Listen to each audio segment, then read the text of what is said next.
모세의 이야기죠. 모세가 양을 치고 있었는데 자기는 우연이라고 생각했을 것입니다. 눈에 뭔가가 보입니다. 나무에 불이 붙었는데 그 나무가 타서 사그러지지 않고 계속 그 불이 붙어있는 아주 신기한 광경에 이끌려서 자기도 모르게 그 떨기나무가 있는 곳으로 올라가게 되어지죠. 그러나 그것은 하나님이 모세를 부르시는 그러한 모멘트였고 그러한 자리였던 것이죠. 오늘 여러분들이 이 자리에 왜 왔어요? 여러분들이 이 자리에 있는 것은 우연이 아닌 줄로 믿습니다. 물론 우리가 나라와 민족을 위해서도 기도하는 거지만 이것은 우리가 주님을 위해 무슨 서비스하는 게 아니에요. 이 자리는 하나님이 우리에게 은혜를 부어주시는 시간입니다. 모든 하나님의 역사는 다 은혜입니다. 오늘 이 시간에도 하나님이 여러분들을 우연히 이 자리에 있게 한 것이 아니라 하나님이 여러분들을 이 자리에 불러주셔서 여러분 한 사람 한 사람을 통해 놀라운 일을 행하시려고 여러분들에게 말씀하시는 그런 귀한 시간이기를 원합니다. 자, 그래서 좌우 앞뒤에 계신 분들에게 우리 그렇게 인사하도록 하겠습니다. 당신이 여기에 있는 것은 우연이 아닙니다. 하나님이 오늘 당신에게 말씀하실 것입니다. 네, 어떻게 말씀하실 것인가? 이 말씀의 제목처럼 말씀하실 것입니다. 한번 읽어볼까요? 시작. 네, 아주 어려운 영어를 멋있게 대답을 해주셨습니다. 바로 너다, 바로 당신입니다 라고 주님이 우리에게 주시는 메시지를 듣는 시간 되기를 원합니다. 하나님의 나라는 어떤 많은 대중에 의해서 꼭 이루어지는 것은 아닙니다. 한 사람으로부터 시작하는 겁니다. 그러니까 모세 한 사람을 통해서 하나님이 이스라엘을 애굽에서 건져내신 것입니다. 딱 한 사람입니다. 여러분들이 그 한 사람 되기를 주님의 이름으로 축원합니다. 네, 옆에 있는 누군가 아니면 우리 훌륭하신 전도사님 그런 거 아니라 바로 이 시간에 나를 하나님이 쓰시려고 나를 여기에 올라오게 하셨구나. 이곳이 모세를 부르셨던 떨기나무의 불꽃 같은 장소구나라는 것을 여러분들이 아시게 될 것입니다. 그러려면 우리가 어떻게 해야 되느냐? 어떤 능력을 부여받거나 여러분들이 어떤 은사를 막 부여받거나 혹은 여러분들이 어떤 재능을 여기서 막 배우거나 아니면 여러분들이 어느 조직이나 공동체나 혹은 학교나 어디서든지 여러분이 점점 더 높은 위치로 막 올라가며 승진하며 성공하거나 하나님이 그런 방식으로 우리를 사용하시지 않습니다. 하나님이 여러분들을 더 강력하게 더 능력 있게 더 많은 것을 부어주셔서 여러분들이 지금은 호주머니에 아무것도 가지지 않은 존재라고 할지라도 하나님이 여러분들을 재벌로 만들어 주셔서 여러분들을 쓰신다고 생각한다면 그 하나님의 방식이 아닙니다. 하나님은 놀랍게도 여러분이 가지고 있는 무언가를 내려놓게 하시고, 아멘. 여러분들이 가지고 있는 무언가를 포기하게 하시고, 여러분들이 가지고 있는 무언가를 하나님이 꺾으시고 무너뜨리시고 그리고 거기에 예수 그리스도를 채워주시는 겁니다. 그리고 하나님이 일하시는 겁니다. 그래서 여러 가지가 있겠지만 오늘 여러분들이 꺾고 무너져야 될 것 중에 두 가지를 오늘 본문을 통해 나누도록 하겠습니다. 첫 번째 함께 따라할까요? 나의 의의를 버리고 굴복된 한 사람이 되라. 오늘 이 말씀의 떨기나무 불꽃 가운데 모세가 하나님을 만났던 사건, 그로부터 40년 전으로 한번 돌아가 봅시다. 어떤 일이 있었냐면 모세는 아주 권력자라고 할 수 있습니다. 왕의 아들입니다. 황제의 아들입니다. 그런 높은 위치에 있던 모세를 여러분들이 떠올리시기를 바랍니다. 근데 그가 자기가 유대인이라는 것을 깨닫게 되죠. 그리고 자기의 유대인 동족들이 애굽에서 굉장히 고난받고 핍박받고 매맞고 고된 노역에 시달리고 있다는 것을 현장에서 매일같이 보게 됩니다. 그의 마음이 너무 아팠습니다. 그의 마음속에 어떤 마음이 들었냐면 내가 우리 민족을 살려야 되겠다. 내가 우리 민족을 구원해야 되겠다라는 그런 일종의 애국심 같은 것이 그의 마음속에 막 일어나게 되었습니다. 그러다가 어느 날 무엇을 보게 됐냐면 막 애굽의 그 감독관들이 한 이스라엘 사람을 막 채찍질하고 때리고 발로 차고 밟고 하는 것을 보게 된 겁니다. 그래서 불같은 분노가 일어나서 그것을 말리려고 갔다가 어떻게 하게 되냐면 그 이스라엘 사람을 학대하는 그 애굽의 어떤 관리인지 군인인지 모르겠지만 그 사람을 모세가 죽이게 됩니다. 그러니까 뭐 죽이려고 작정한 것은 아니겠지만 사람을 살리기 위해서 혹은 자기 민족을 구원하려는 그 마음을 가지고 그 모세는 아주 어떻게 보면 정의의 투사가 되어서 그 일을 하게 되었습니다. 자, 여러분, 이 모세를 어떻게 평가하십니까? 모세가 훌륭한가요? 훌륭하지 않은가요? 모세는 어떤 사람입니까? 모세는 정의롭습니까? 여러분 어떻게 생각하십니까? 여러분 물론 모세는 정의로운 마음을 가지고 있었습니다. 나라를 생각하고 민족을 생각하는 마음 자체를 나쁘다고 누가 말할 수 있습니까? 좋은 마음을 가지고 있었고 그래서 자기의 안위를 생각하지 않고 용기 있게 뛰쳐나간 그것은 모든 사람들이 좋게 평가할 겁니다. 오늘날에도 대입한다면 야, 그 사람 정말 훌륭했어 라고 그렇게 이야기를 할 것입니다. 그런데 여러분 모세가 이렇게 훌륭한데 왜 모세는 그 민족을 구원하지 못했죠? 그때? 왜 모세는 실패했죠?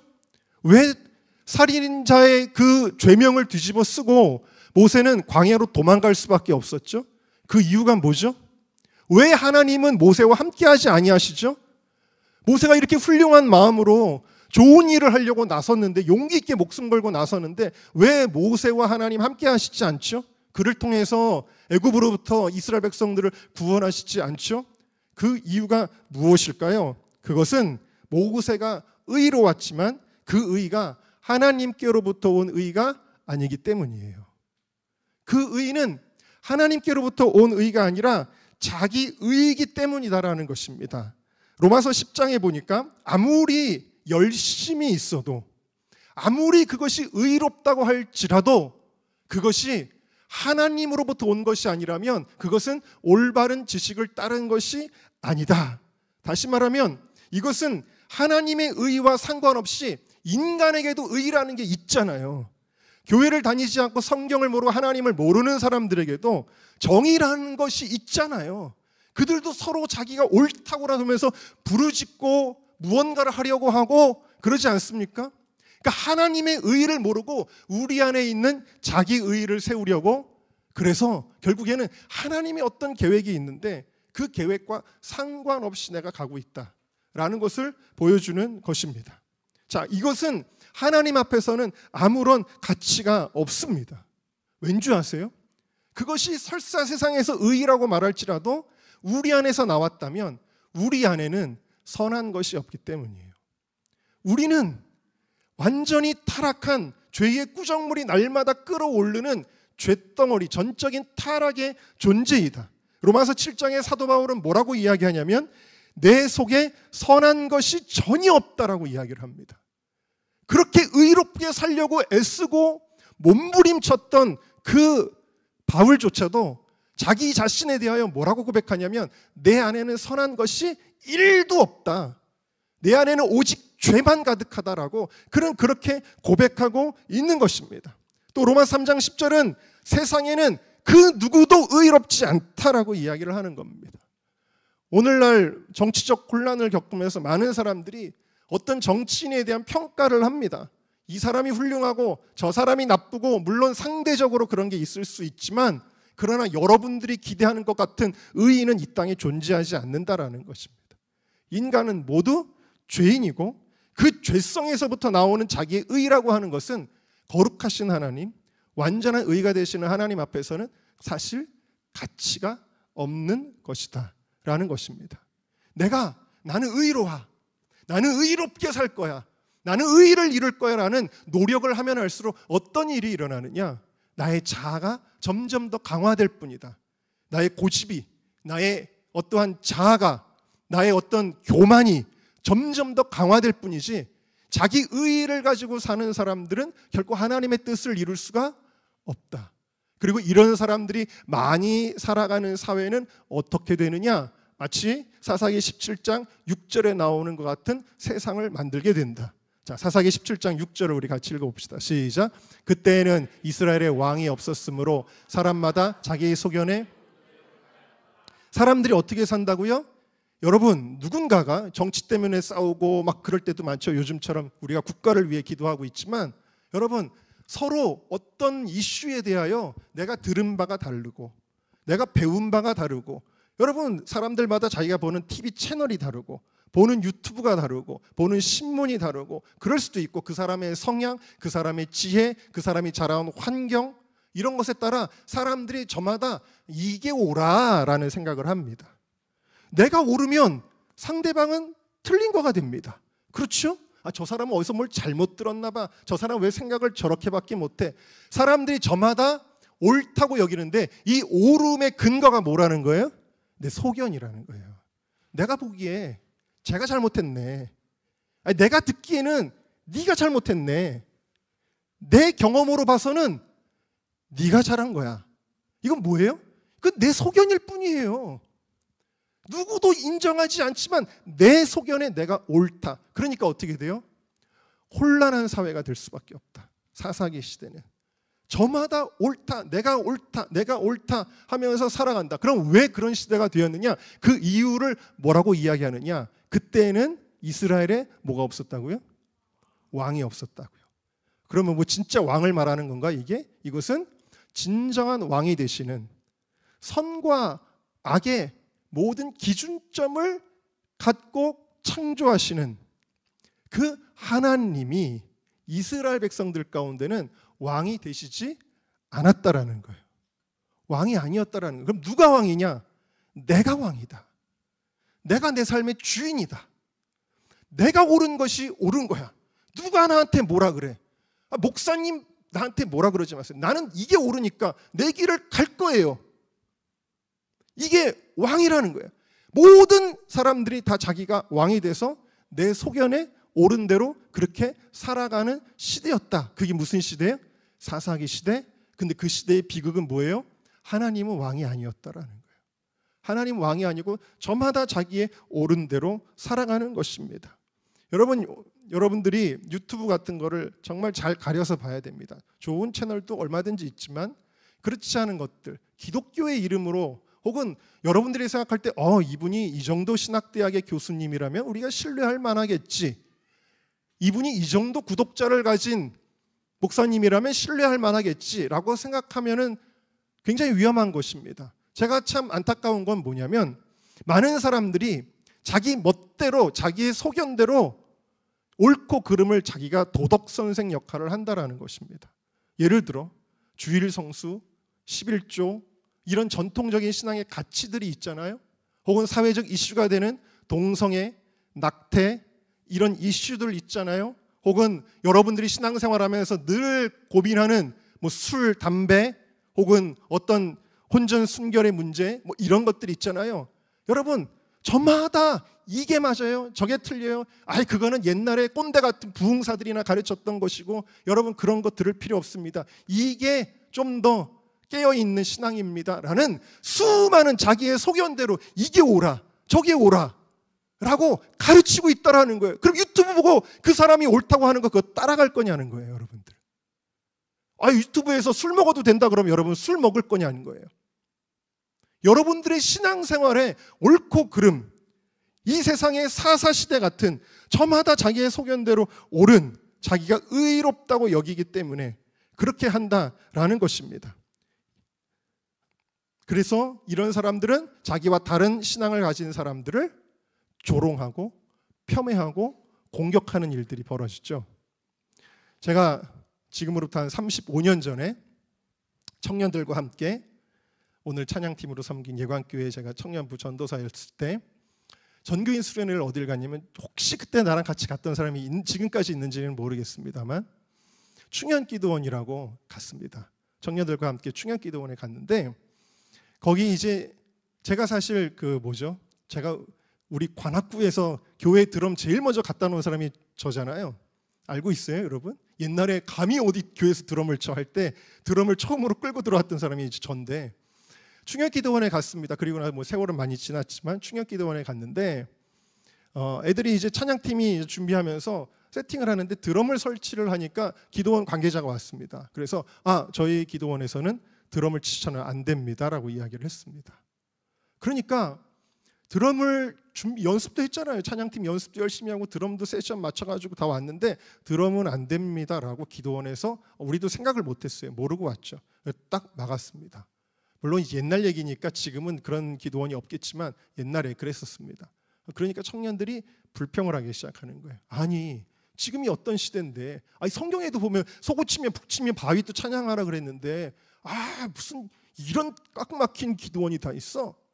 저 꼰대 같은 장로님 막 이러면서 청년들이 막 비판을 하는 겁니다.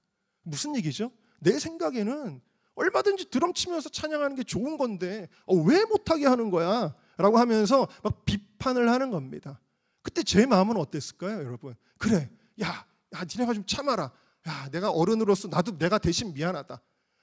진짜 드럼 왜 안 되는데? 성경에 드럼 치잖아. 왜 안 되는데? 여러분 제가 이렇게 했을까요? 그게 아니죠. 제가 청년들을 그때 책망하였어요. 뭐라 그랬을까요? 얘들아, 너희들이 성경에 다윗이 한 것처럼 춤추며 소고치며 북치며 하나님을 찬양하고 모든 걸 동원해서 하나님을 신나게 찬양하는 거, 그거 아름다운 거야. 좋은 거야. 그러나 저분들이 하나님 앞에 더 경건하고 싶고 더 조심하고 싶고 더 경거망동하고 싶지 않아서 이 드럼에 대한 인식이 어쨌든 그분들이 그런 생각을 가지고 있기 때문에 드럼은 안 됩니다 한다면 그분들의 그 신앙도 소중한 거야. 그것도 귀한 거야. 라고 제가 그렇게 이야기를 했습니다. 여러분, 자기의 의의 특징은 무엇이냐? 하나님을 높이지 않고 나를 높이게 된다라는 거예요. 자기의 의는 하나님의 성품. 모세가 자기 의 때문에 돌을 막대기로 3번 내려치잖아요.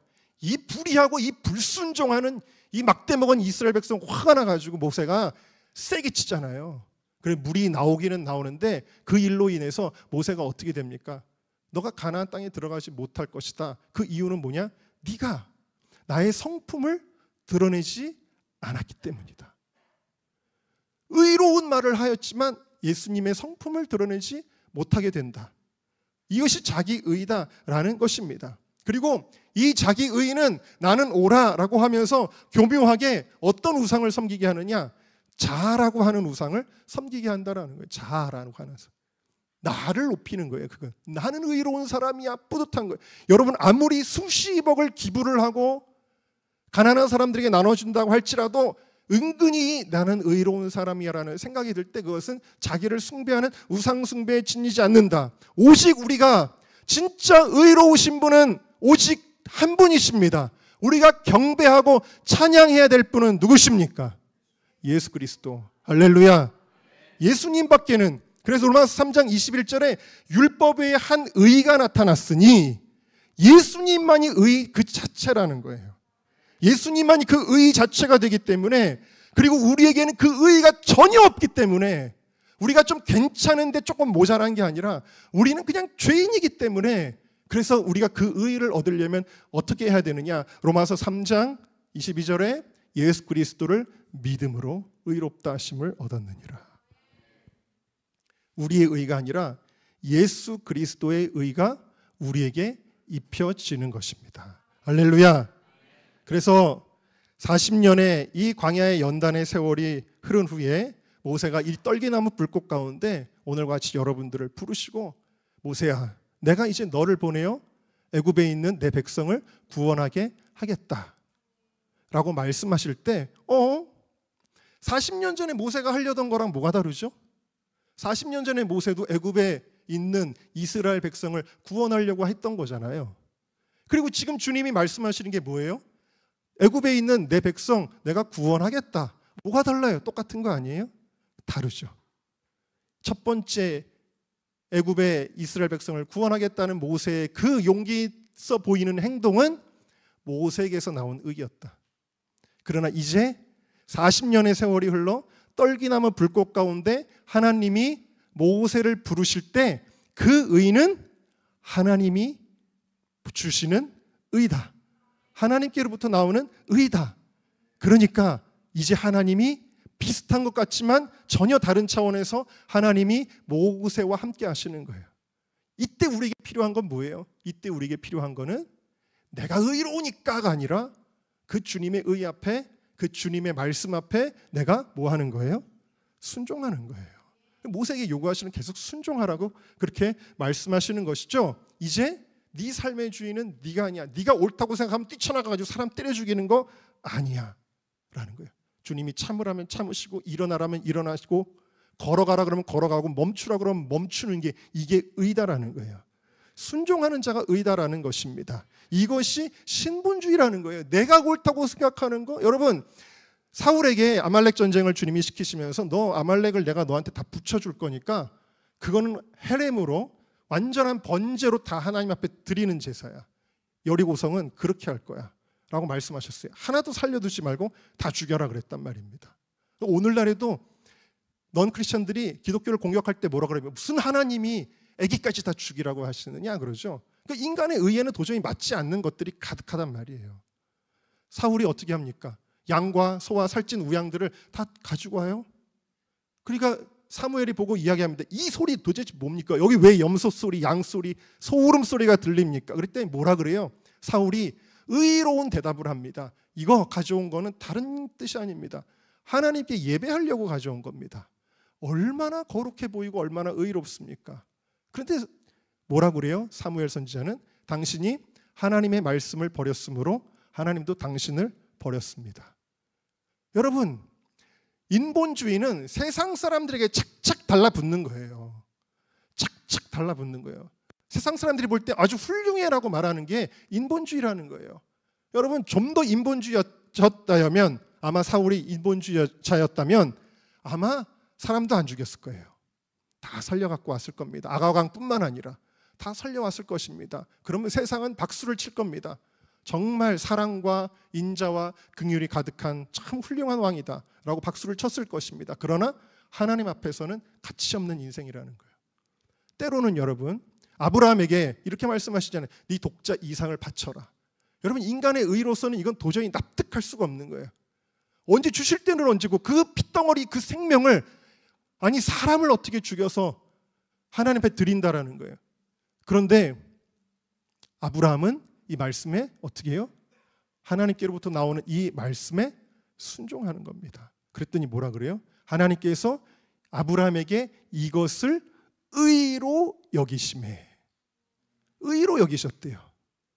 아브라함이 이 하나님의 말씀에, 이 정말 가당치 않은, 윤리적으로 맞지 않는 이 말씀에 순종할 때에 이것을 의로 여기셨다. 그래서 아브라함이 구속사의 출발점이 되는 것입니다. 할렐루야.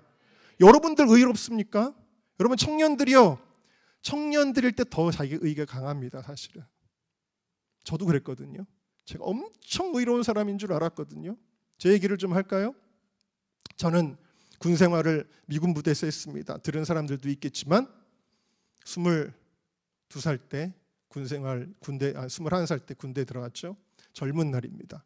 들어갔는데 굉장히 그 미군들과 카투사들 간에 갈등이 굉장히 많았는데 저는 이제 군종병이었으니까 그 미군 부대에서 가장 큰 사우스포스 채플이라는 그 채플에서 제가 이제 근무를 했었는데 미군들의 수준만 떨어지는 게 아니라 미군 그 군종 장교들의 수준도 사실은 좀 많이 떨어졌던 것 같습니다. 그래서 참 모멸감 느끼게 하는 그런 일들을 굉장히 많이 경험을 했습니다. 너무너무 억울한 일을 많이 경험하고 그랬습니다. 그래서 도저히 참을 수가 없었습니다. 이 미국 사람들한테 이렇게 당하는 게 너무 견딜 수가 없었고, 그래서 그때는 뭐 하여튼 제가 전도사 때도 제가 거의 뭐 반미주의자 비슷했잖아요. 그래서 아이들한테 맥도날드 가지 말라, 롯데리아만 가라, 제가 그렇게 설교를 할 정도였으니까. 네? 그러니까 너무 화가 나서, 그래서 제가 드디어 그 카투사 제도가 6.25 전쟁 때 만들어진 거거든요. 그러니까 굉장히 오랜 50년 이상의 역사를 가지고 있는 그 카투사 제도인데, 거기에 이퀄 오퍼튜니티라고 인종차별을 당하면은 제소를 할 수 있는 제도가 있습니다. 그러니까 흑인 병사가 백인 장교에게 뭐 인종차별을 당했다 그러면은 이제 수를 하는 거예요. 제소를 할 수 있는 그런 제도가 있는데, 이 한국 사람들, 순한 한국 사람들은 한 번도 그 제도를, 카투사가 창립된 이래로 한 번도 이용해 본 적이 없대요. 순종을 잘하잖아요, 한국 사람들은. 근데 한국인 최초로 그 이퀄 오퍼튜니티에 제소를 하려고 달려든 게 저였습니다. 그래서 특별히 제가 모시고 있던 목사님, 그리고 신부님 두 분을 제가 모시고 있었는데 이 두 분은 이분들 계급도 다 대령입니다. 근데 저는 짝대기 하나 둘 셋 넷 이렇게 올라가는 제가 상병 때였군요. 거의 상병 때인데 근데 이제 제소를 해서 그 장교들과 더더군다나 목사님 신부님과 제가 싸움을 시작한 겁니다. 그리고 제가 너무 이거는 내가 이걸 이겨야 앞으로 모든 카투사들의 권익이 보호가 된다. 저는 좀 사명감을 가지고 그래 밤이면 저 쫄병들을 방에 모아놓고 같이 기도회를 했어요. 위책이기 때문에 한국군에 끌려갔습니다. 제가 장교들에게. 그래서 당장 그 일을 멈추게 하였습니다. 제가 그 일을 멈추게 되었지만 제 안에 있는 분은 도저히 풀리지 않고 있었습니다. 그러다가 방독면 안경을 맞추기 위해서 이제 그 안경을 맞추러 갈 때가 있습니다. 우리 승연이도 카투사 나왔기 때문에 제 경험을 다 이해할 텐데 방독면 안경을 맞추러 이제 미군 부대 안에 있는 병원에 가서 눈 검사를 하는데 갑자기 저만 딱 남기는 거예요. 그래서 왜 그렇지 했는데 저를 딱 부르더니 소견서를 써줍니다. 그리고 당장 고려대학교 안암병원으로 가라라고 저를 보내는 거예요. 글라우코마라는 거예요.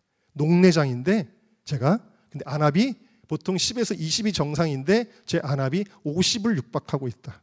당장 수술을 해야 될 것 같다라고 이야기를 하는 겁니다. 깜짝 놀랐죠. 그래서 제가 이제 병원에 가게 되고 그리고 이제 진찰을 받고 하다가 일단 수술은 하지 말고 약을 써보자. 그래서 이 약을 쓰면서 그렇게 이제 가게 되는 겁니다. 재밌죠? 네. 그렇게 가게 되는 겁니다. 그런데 이제 그때부터 이제 너무너무 이제 제가 눈이 점점 멀어간다라는 생각을 하니까 너무 저 혼자 불행한 길거리에 다니는 모든 사람 카투사니까 이제 밖에도 잘 왔다 갔다 하잖아요. 그러면 지하철이나 거리에 사람들이 많이 다니는 다 행복해 보이고 나만 불행하게 느껴져. 어느 날 알 수 없이 눈물이 주르르르 흘러. 그러면서 하나님 제가 왜 이런 일을 당해야 되죠? 하면서 그러면 이제 제일 먼저 회개할 걸 생각하잖아요. 그래서 제일 먼저 군대 가기 전에 40일 새벽기도 작정했던 거 그거 못 지켰는데 그거 하려고 군 생활하면서 새벽 예배를 막 나갔습니다. 그리고 이등병 때 나가다가 관둔 신우회에 다시 나갔습니다. 신우회에 나가자마자 다음 주 총회라는 겁니다. 신우회 총회가 있대요. 한 주 나와가지고 다음 주에 손을 들고 저를 회장으로 뽑아주십시오. 제가 원래 군대 가기 전에 훈련소에서 하나님은 복음을 위해서 제가 군 생활을 하겠다고 했는데 근데 제가 까먹었습니다. 이 약속을 지키지 않았습니다. 제가 이제 상병이고 이제 병장 되는데 마지막 기회입니다. 제가 그 얼마나 웃겨요. 지금 회장 되려고 다 준비한 어떤 군인이 있었어요. 근데 갑자기 어디서 한 주일 나왔던 사람이 갑자기 손 들더니 자기를 시켜달라 그랬어요. 그래가지고 제가 신우회 회장 시켜달라고 손 들고 했는데 그래서 투표에 붙여졌습니다. 원래 단일 후보였는데 저 때문에 투표가 생겼습니다. 어떻게 됐는지 아세요? 한 표 차이로 제가 이겼습니다. 그래서 제가 신우회 회장이 됐어요.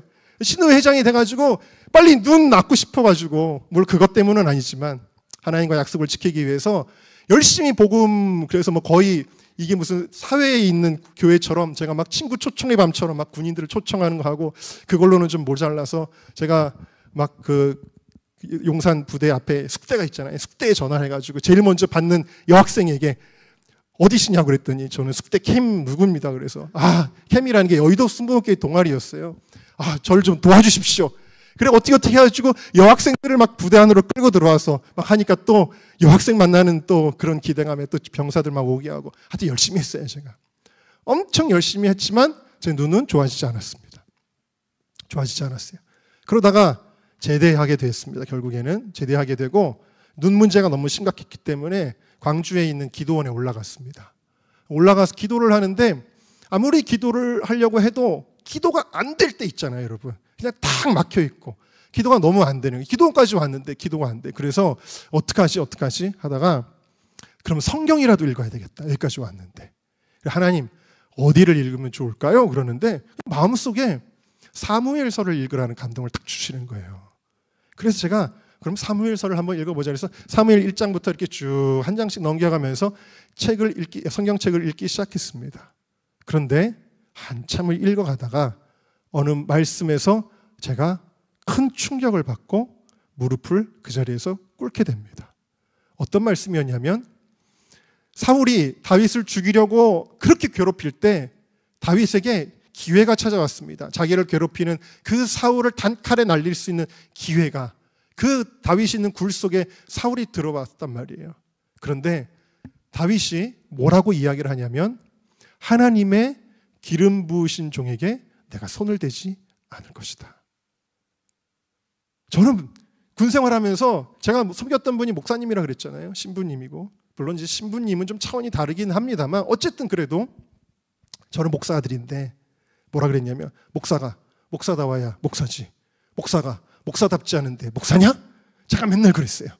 하도 막 기분 나쁜 일을 많이 당하니까 근데 사실 이 말씀을 저에게 적용하자니까 참 괴롭네요. 목사가 목사답지 않은데 목사냐? 제가 막 그랬거든요. 저는 사실 우리 군부대에서 제가 애들을 좀 몰고 다녔습니다.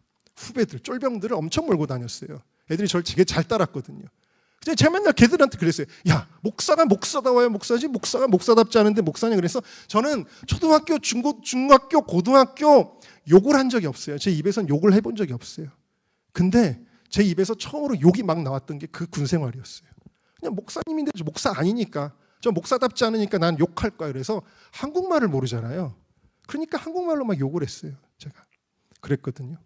근데 말씀이 뭐라 그러냐면 하나님의 기름 부으신 종에게 내가 손을 대지 않을 것이다.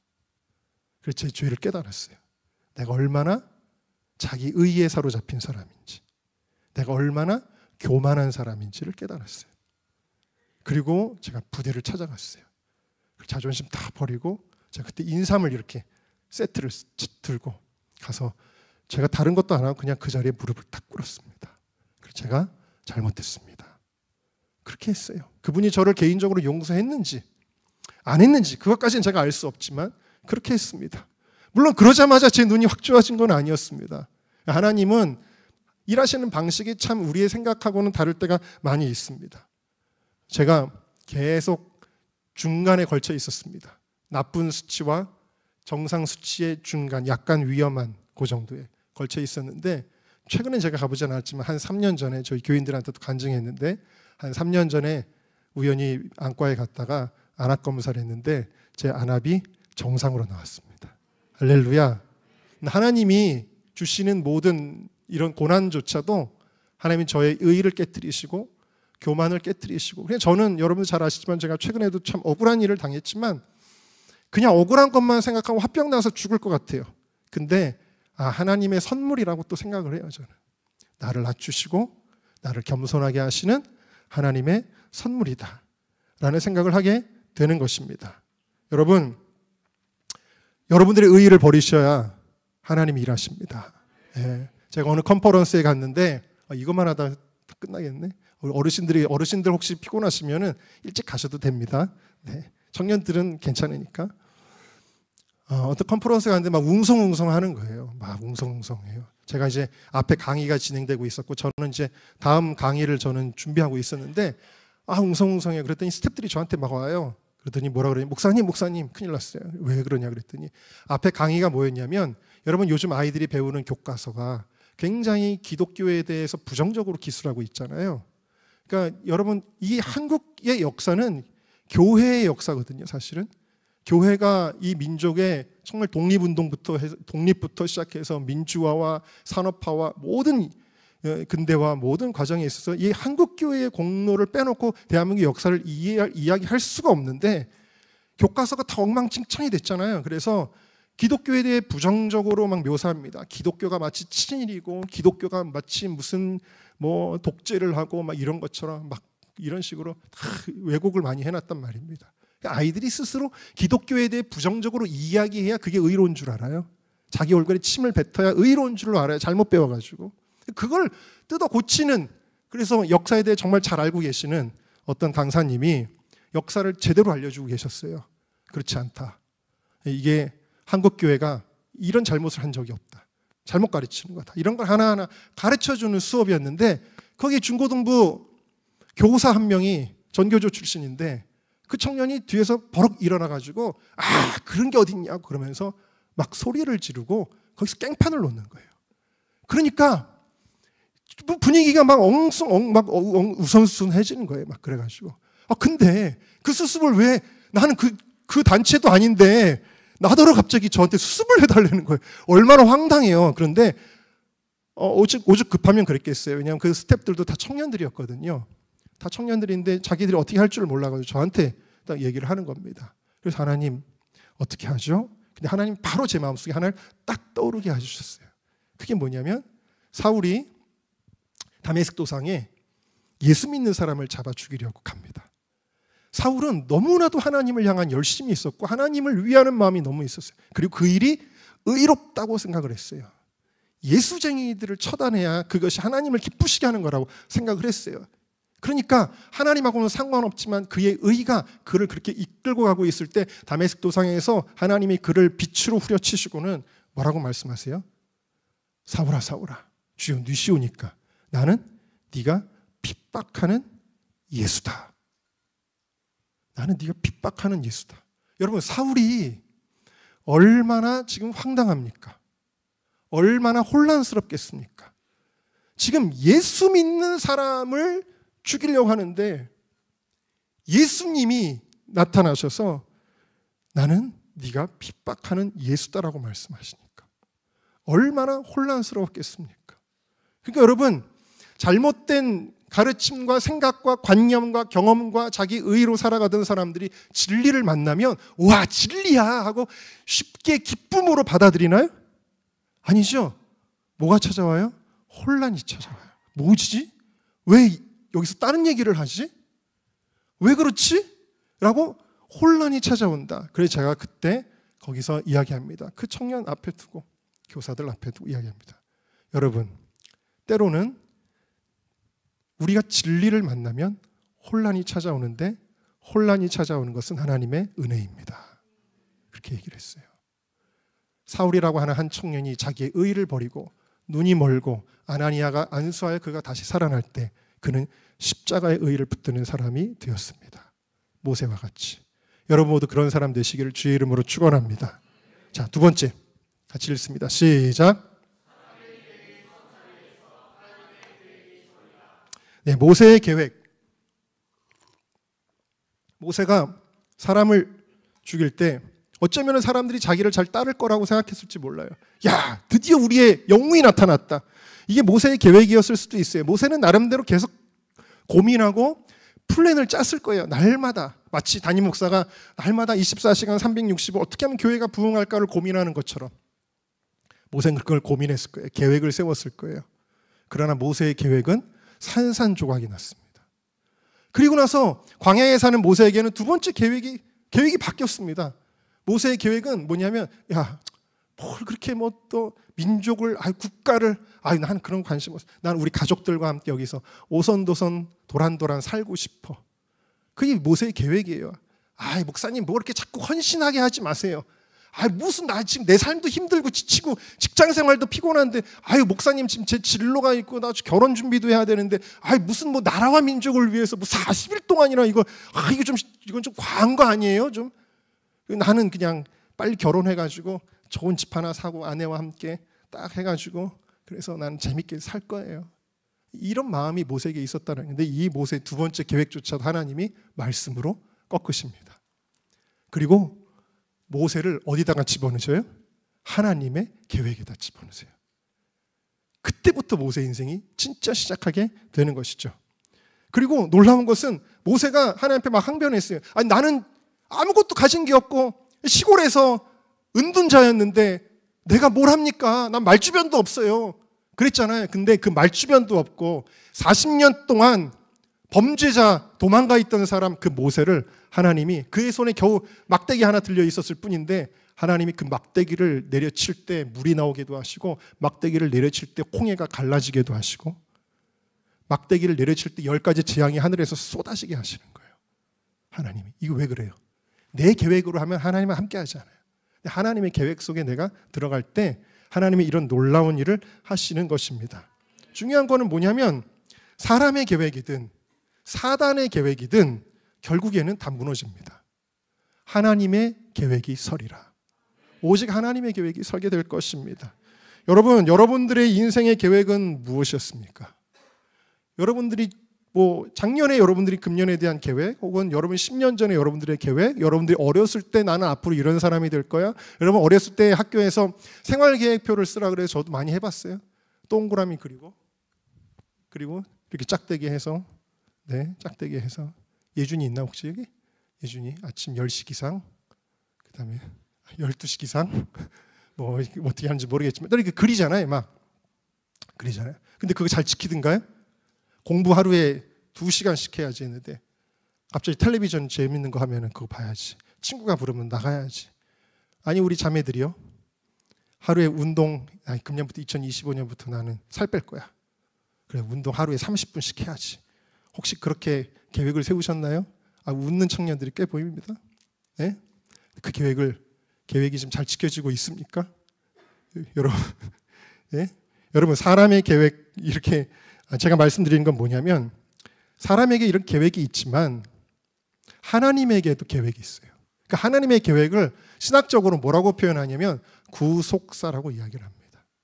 하나님의 계획은 구속사의 계획이에요.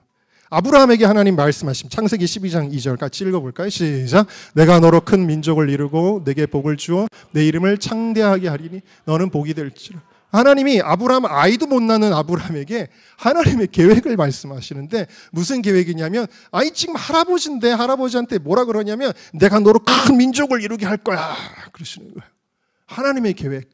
여러분 사람의 계획은 현실성이나 있지, 하나님의 계획은 이 현실성도 없어. 하나님의 계획이 그렇게 선포되었습니다.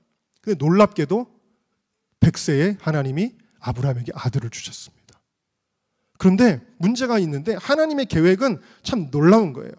가나안 땅, 죄와 음란이 너무 가득하니까 하나님이 아브라함이 큰 민족을 당장 이루지 못하게 하십니다. 아브라함이 막 한 30년 줄줄이 막 난 게 아니라는 거예요. 큰 민족을 이루려면 빨리 낳아야 될 것 같은데 딸랑 하나를 주십니다. 왜 그랬을까요? 하나 잘 관리할 수 있으니까, 거룩하게 말씀으로. 그리고 그 다음에는 이삭은 누굴 낳냐면 야곱 하나를 건집니다. 왜? 딸랑 하나는 그래도 관리할 수 있으니까, 하나님의 말씀대로. 그리고 나서 야곱이 12명의 아들을 낳는데, 그렇죠? 이스라엘의 지파를 이룰 드디어 민족이 시작되는 찰나인데, 이 12명으로부터 기하급수적으로 식구들이 늘어나면 반드시 가나안의 죄와 오염되게 생겼어요. 그래서 하나님의 구속사의 계획은 뭐예요? 안 되겠다, 딴 데 보내야 되겠다. 그래서 어디를 생각하셨냐면 애굽을 생각하신 거예요. 왜? 애굽에 보내면 애굽 사람들은 목축을 가증히 여기기 때문에 결국 거기서 분리가 될 것이다. 그런데 거기에 하나님이 예비하신 고센 땅은 비옥하고 농사가 목축이 잘 되는 땅이기 때문에 번성할 수 있는 거예요. 하나님이 그것을 예비하시잖아요. 계획이 있잖아요. 그래서 누구를 선택하신 거예요? 요셉을 선택하신 거예요. 근데 하나님의 이 계획을 사단은 무너뜨리려고 합니다. 근데 사단의 계획은 사단이 직접 하지 않고 사람의 마음을 통해 계획하시는데, 제일 먼저 야곱에게 어떤 마음을 주냐면 요셉 너무 사랑해. 요셉한테는 내가 명품만 입힐 거야. 맨날 그러는 겁니다. 그리고는 이 형들이 위험한 곳에 가서 양칠 때도 요셉은 안 보냅니다. 이게 이 야곱의 계획이에요. 근데 하나님께서 이 야곱의 계획을 무너뜨리시죠. 갑자기 형들이 돌아오질 않아요. 세겜에 갔는데. 근데 노인이 갈 수가 없어요. 요셉 할 수 없다. 형들 어떻게 됐는지 빨리 보고 와라. 보냅니다. 자, 그 다음에 이 요셉이 나타나니까 형들이 그동안에 엄청 질투했거든요. 저 꿈쟁이 나타났다. 우리 저 녀석 kill him 하자. 죽이자. 이게 형들의 계획이에요.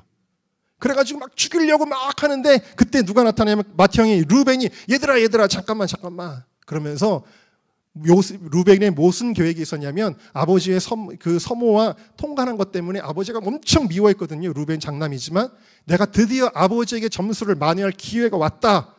이 요셉을 구해가지고 되돌려 가야지. 그래서 일단 구덩이의 계획만 성공했는데 이것은 유다의 계획이 아니라 사실은 구속사의 하나님의 계획이었다라는 거예요.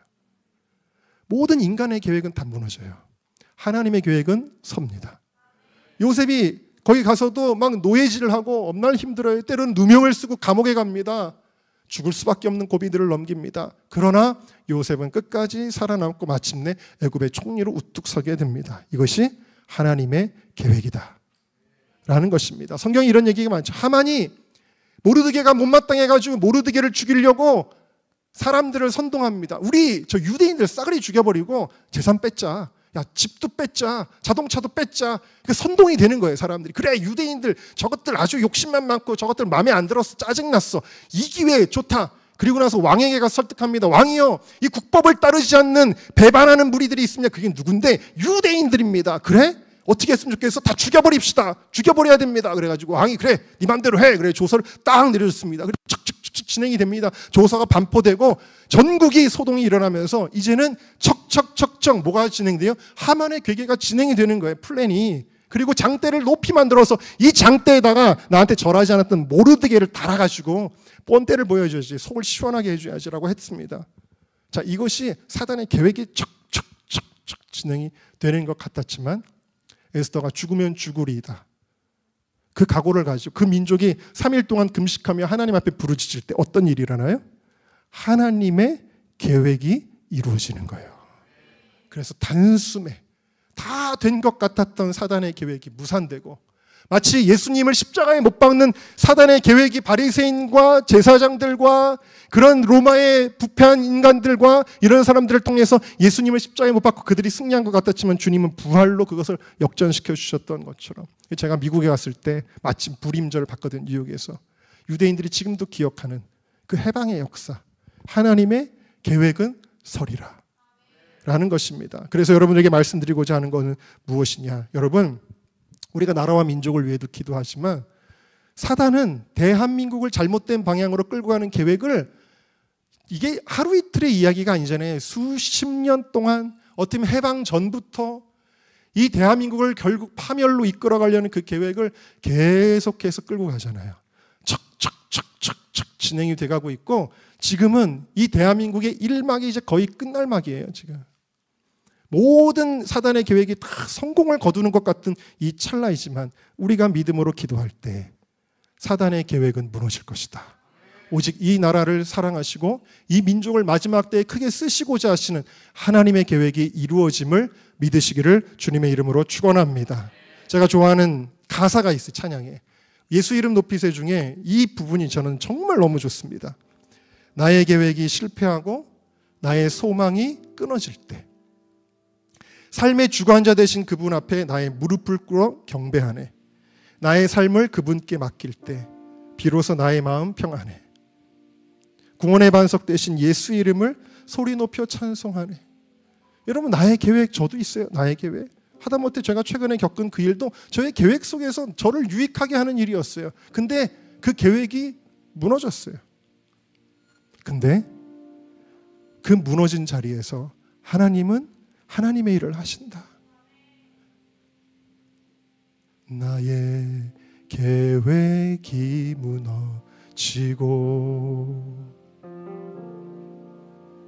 나의 소망이 끊어질 때 삶의 주관자 되신 삶의 주관자 되 그분 앞에 나의 무릎을 꿇어 나의 무릎을 꿇어 경배하네. 나의 삶을 그분께 맡길 때 나의 삶을 그분께 맡길 때 비로소 나의 마음 평안해. 비로소 나의 마음 평안해. 구원의 반석 되신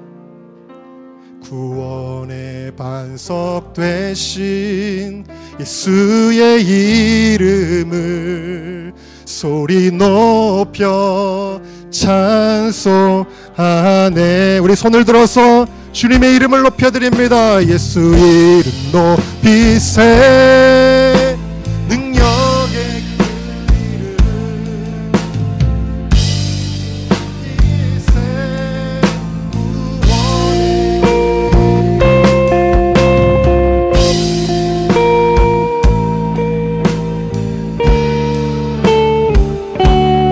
그 이름 믿는 자. 예수 이름 앞에 나오는 자 복이 있도다. 할렐루야. 나의 계획이 무너진 자리에 하나님의 계획에 서갈 수 있게 하나님의 계획 속으로 여러분들의 삶을 던지는 저와 여러분 되시기를 주의 이름으로 축원합니다. 자, 마지막 주제입니다. 함께 따라 하실까요? 그럼에도 불구하고 내가 바로 너를 쓰겠다. 그 바로가 아니에요. 애굽의 바로 아니고 바로 너를 쓰겠다라는 거죠. It is you. 하나님이 여러분들을 사용하시겠다. 여러분들 잘 아는 내용이지만 그래도 혹시 처음 제 얘기를 듣는 분들을 위해 2016년 8월의 이야기부터 좀 시작을 합니다.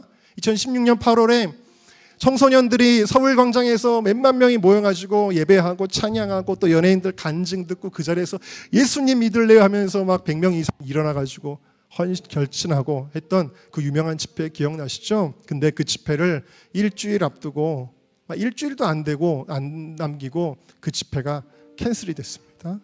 하여튼 불미스러운 일로 인해서 그 집회가 캔슬됐을 때 제 마음이 너무 아팠습니다.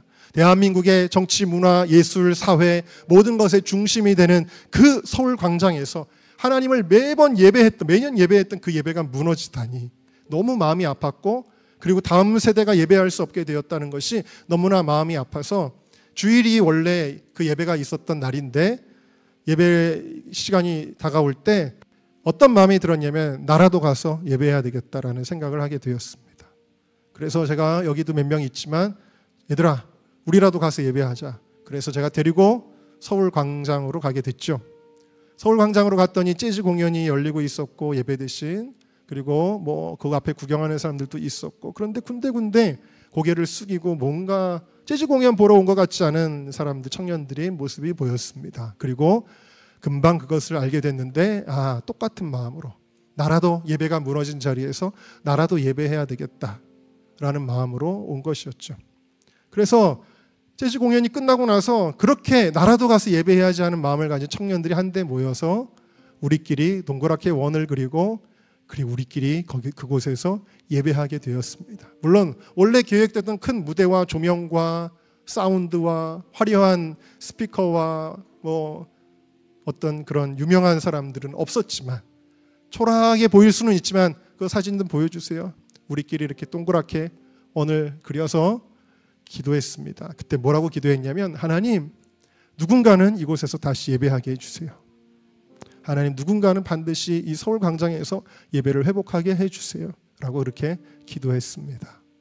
그리고 나서 2년이 지났습니다. 매년 여는 홀리위크를 준비하는데 하나님께서 강력하게 제 마음속에 광장에서 예배하라는 마음을 막 주시는 겁니다.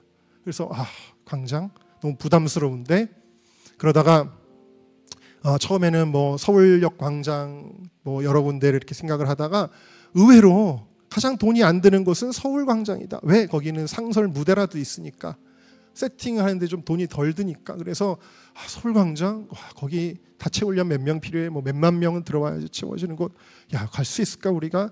그때 회의를 마치고, 주일날 저녁에 회의를 마치고 제가 우리 김진혁 전도사님을 비롯해서 그 둘이 갔나? 셋이 갔나? 하여튼 몇 명이 갔죠. 네, 그래서 갔습니다. 가가지고 차를 이제 밤중에 새벽 1시쯤 됐을 거예요. 새벽 1시쯤에 차를 이제 서울광장 그 가에다가 딱 대놓고 이제 그 무대가 있는 곳을 이렇게 가는데 거기 밤중에 웬 여자분이 앉아 계십니다. 그런데 갑자기 우리가 다가갈 때 그 여자분이 손을 쫙 뻗어서 주여 이 민족을 구원하소서. 새벽 1시 이게 뭐지? 그러더니 바이올린을 꺼내서 거기서 찬양을 막 연주를 하시면서 예배를 드리시는 거죠. 그분 혼자서. 이게 무슨 사인인가? 근데 각설하고 여러 가지 어려운 과정들이 있었지만 각설하고 여러분 그 2018년도에 서울광장에서 우리가 예배를 드리게 됩니다. 할렐루야. 예. 그리고 그 다음에 2019년도에도 우리가 예배를 드리게 됩니다. 또 코로나가 터지고 나서 서울광장이 셧다운 되었다가 풀려나자마자 우리가 2020년도에 또 서울광장에서 예배를 드리게 됩니다. 네, 아시는 분들은 다 알겠지만 모르시는 분들은 사진으로 검색해 보세요. 2018 홀리위크, 2019 홀리위크 때 우리가 서울광장에서 수많은 사람들과 함께 예배했던 그 모습을, 여러분 제가 말씀드리고자 하는 것은 무엇이냐면 모세는 이렇게 얘기를 했다는 거예요. 하나님께서 그를 부르셔서 야 모세, 내가 이제 내가 너를 바로에게 보내어 내 백성을 구원하게 하겠다. 그럴 때 모세는 이렇게 얘기합니다. 주님, 드디어 그때가 온 것입니까? 저를 써주시는 겁니까? 드디어 우리 민족을 구원할 수 있는 겁니까? 라고 반응하지 않고 주님, 제가 어떻게 갑니까? 저는 아니에요. 저는 말도 못하고 저는 도망자이고 제가 가봐야 넌 누군데? 그럴 것이고 네가 믿는 하나님이 도대체 어떤 사람인 어떤 존재인데 물을 것이고 저는 한마디도 대답도 못해요. 주님, 그런데 그럴 때마다 주님이 친절하게 모세가 대답할 말들을 하나하나 알려주시다가 모세가 마지막에 이렇게 이야기를 하죠. 주님, 어떤 핑계도 속히 다 안 되니까 그때 말합니다. 모세가 주님, 보낼 만한 자를 보내소서 라고 이야기합니다. 그때 하나님께서는 거룩한 분노를 바라시고 또 다시 모세에게 말씀하시는 거예요. 내가 너를 보내요. 다른 사람 아니야. 내가 너를 보내요. 왜? 40년 전에 네 마음을 내가 기억하고 있어. 비록 너의 의로 네 멋대로 행동한 것이긴 했지만 그러나 네가 너의 동족들 보면서 마음 아파했지? 그 마음 아파했던 것 그것만은 내가 기억하고 있어. 그래서 이제는 내가 너를 보내어 내 백성을 구원할 것이다. 여러분, 대한민국을 바라보면 너무 마음 아프고 답답한 영역들이 너무 많습니다. 정말 어떻게 이렇게 상식이 안 통하고 이렇게 불법이 많고 이렇게 음란하고 이렇게 더럽고 추악하고 사회 곳곳에서 엉뚱한 일들이 너무나도 정의롭게 보이게 묘사되고 엉망진창인 그런 영역들을 볼 때마다 누군가는 좀 훌륭한 정치인이 나타나서 이 나라를 좀 새롭게 했으면 좋겠다. 누군가는 이 교육의 영역에 훌륭한 사람이 나타나서 아이들한테 정말 좋은 걸 가르칠 수 있게 되면 좋겠다.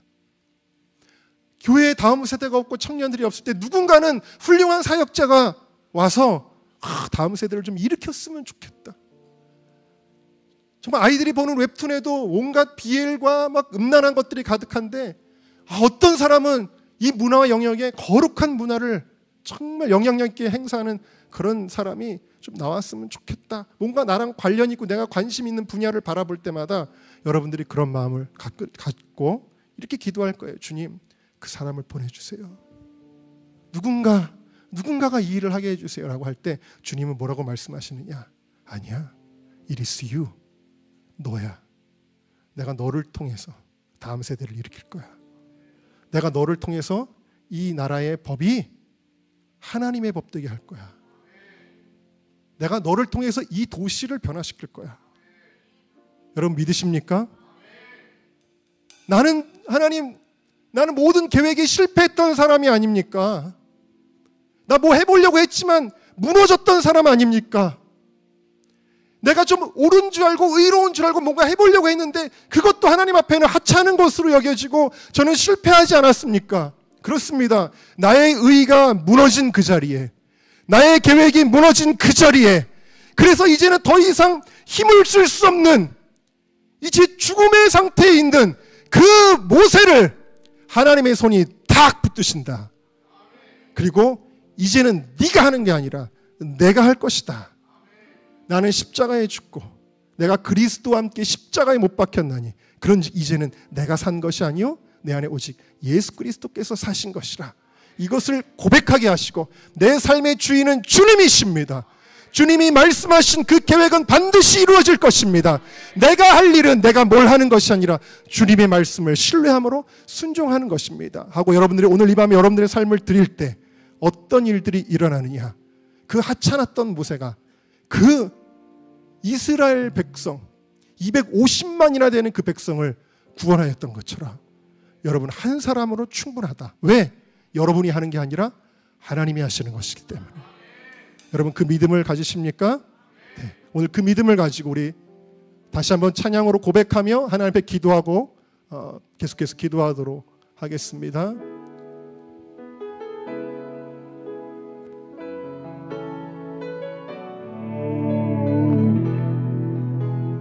우리 다 자리에서 일어나서 찬양할까요? 날이 저물어 갈 때 빈들에서 걸을 때 그때가 하나님의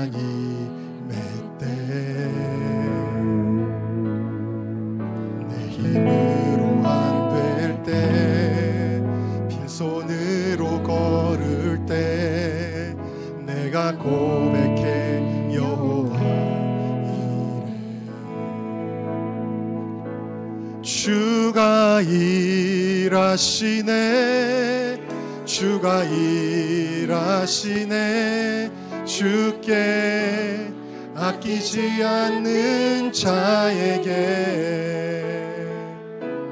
주가 일하시네 주가 일하시네 신뢰하며 걷는 자에게 우리 모인 이곳에 주님 함께 계시네 누리네 아버지네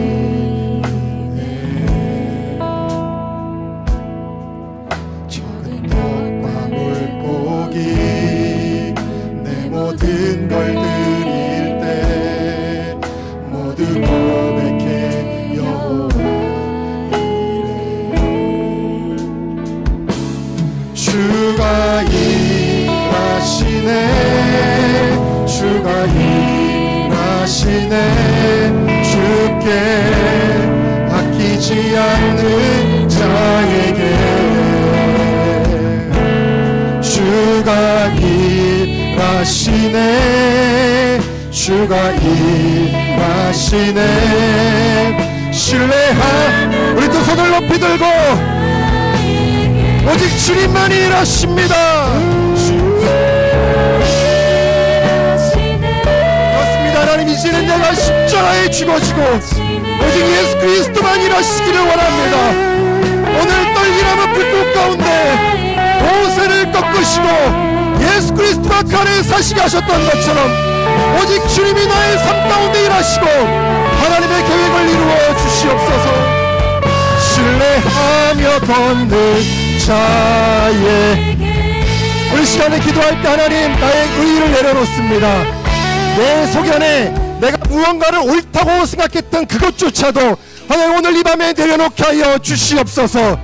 하나님 오늘 나의 경험을 내려놓고 나의 의의를 내려놓고 나의 교만을 내려놓고 하나님 특별히 내가 가지고 있던 나의 모든 계획들을 하나님 무너뜨려진 그 자리에서 오직 하나님만이 나의 삶의 주인이시며 주님만이 나의 삶에서 일하십니다.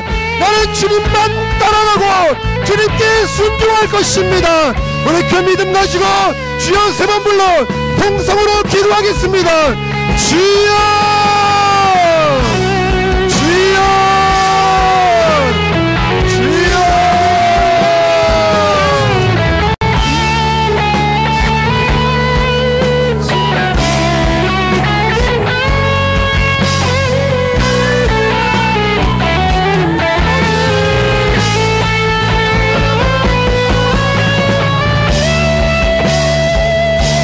내가 하는 거 아니야. 주님이 하시는 거야. 네가 하는 거 아니야. 주님이 하시는 거야. 염려도 우리의 교만입니다. 걱정도 우리의 교만입니다. 두려움도 우리의 교만입니다. 하나님 우리의 계획이 무너진 그 자리에서 하나님이 일하실 것입니다. 하나님은 모든 인간의 계획을 무너뜨리시고 하나님은 사단의 모든 계획을 무너뜨리시고 하나님은 일하실 것입니다. 주님이 일하실 것입니다. 오 성령이 오늘 우리가 주님을 찬양합니다. 경배합니다. 주님 우리 가운데 하나님 임재하여 주시옵소서.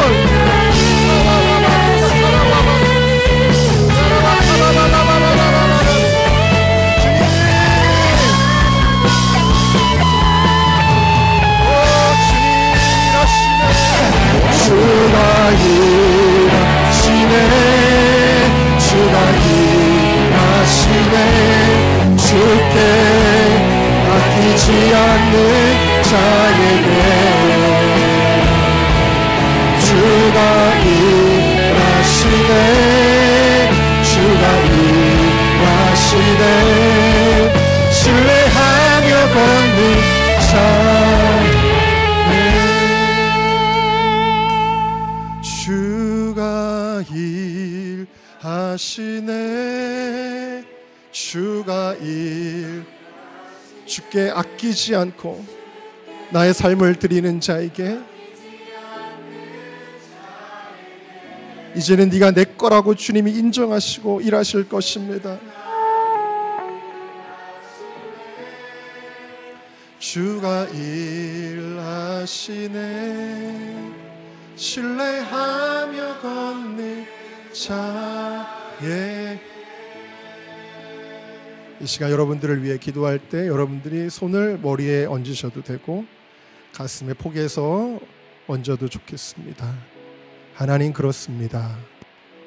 나는 내가 꽤 잘난 줄 알고, 내가 꽤 옳은 줄 알고, 내 소견에 옳은 대로 제멋대로 살아온 인생이었습니다. 그런데 하나님은 오늘 우리의 의의를 깨트리시고, 우리가 철저한 실패자이며 우리가 철저한 죄인이라고 말씀해 주셨습니다. 그러나 예수 그리스도께서 우리를 위하여 십자가의 죽으심으로 내가 의가 없는 너에게 내가 너의 의가 되어줄게. 전혀 거룩함이라고는 1도 없는 우리들에게 내가 너의 거룩을 부어줄게. 아무 능력도 없는 나에게 이제는 네가 하는 게 아니라 내가 할게 라고 우리를 이 시간에 축복하여 주십니다. 나의 계획이 무너진 자리, 하나님, 너무 비참할 때가 있습니다. 너무 부끄러울 때도 있습니다. 나름대로 가지고 있었던 나의 그 원대한 계획들이 산산조각나고 무너진 자리. 그러나 하나님은 오히려 그 자리에 오늘 찾아오십니다. 실패했던 모세에게 찾아오셨던 것처럼, 그래, 이제는 나와 함께 가겠니? 나를 따라오겠니? 내가 네 안에 들어가서 너의 주인이 되어도 좋겠니? 오, 그렇습니다. 주님, 주님만이 나의 주인이십니다.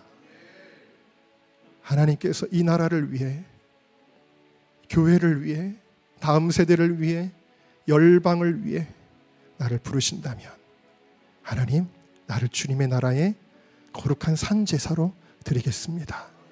하나님, 이렇게 고백하는 우리 청년들, 우리 성도님들을 주님의 보혈로 덮으시고 이 시간에 성령으로 기름 부으소서. 지금은 보잘것없을지라도 내가 너를 통하여 놀라운 일을 하겠다.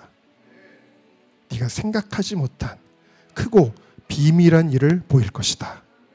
그 일을 행하실 주님을 기대합니다. 그 일을 행하실 주님을 찬양합니다. 그 일을 행하실 주님을 신뢰합니다. 나의 의가 되시고 나의 생명이 되시고 나의 모든 것이 되시는 주님, 영광받아 주시옵소서. 예수님의 이름으로 기도하옵나이다. 아멘. 우리 하나님께 찬양과 영광의 박수 올려드립니다. 할렐루야.